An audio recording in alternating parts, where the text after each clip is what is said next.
Évangile de Jésus-Christ selon saint Jean. En ce temps-là, Jésus passa de l'autre côté de la mer de Galilée, le lac de Tibériade. Une grande foule le suivait, parce qu'elle avait vu les signes qu'il accomplissait sur les malades. Jésus gravit la montagne, et là, il s'était assis avec ses disciples. Or, la Pâque, la fête des Juifs, était proche. Jésus leva les yeux et vit qu'une foule nombreuse venait à lui.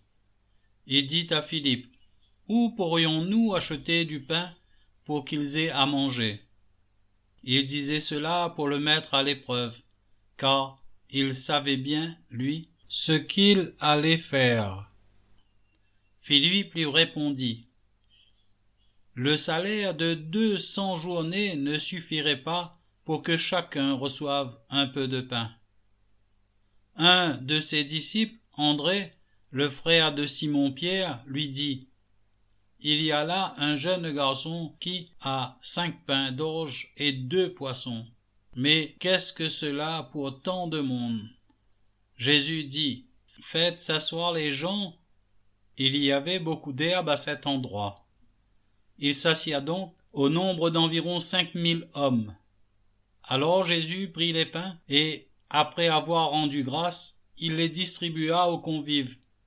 Il leur donna aussi du poisson, autant qu'ils en voulaient.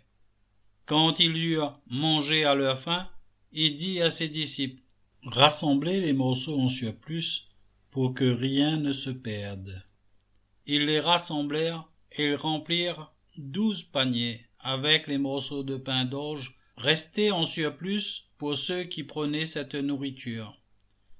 À la vue du signe que Jésus avait accompli, les gens disaient, « C'est vraiment lui le prophète annoncé, celui qui vient dans le monde. » Mais Jésus savait qu'ils allaient venir l'enlever pour faire de lui leur roi. Alors, de nouveau, il se retira dans la montagne, lui seul.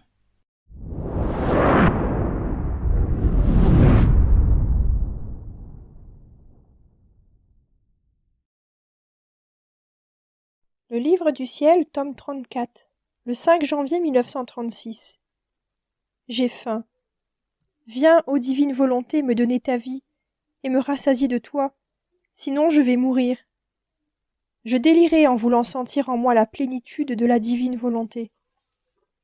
Lorsque mon doux Jésus, répétant à moi sa brève visite, toute bonté me dit « Ma bienheureuse fille, ton délire, ta faim, ton besoin extrême de vouloir sentir la vie de ma volonté à chaque instant sont pour moi des blessures au cœur, des larmes d'amour qui me forcent à courir, à voler vers toi, pour faire grandir en toi la vie de ma volonté.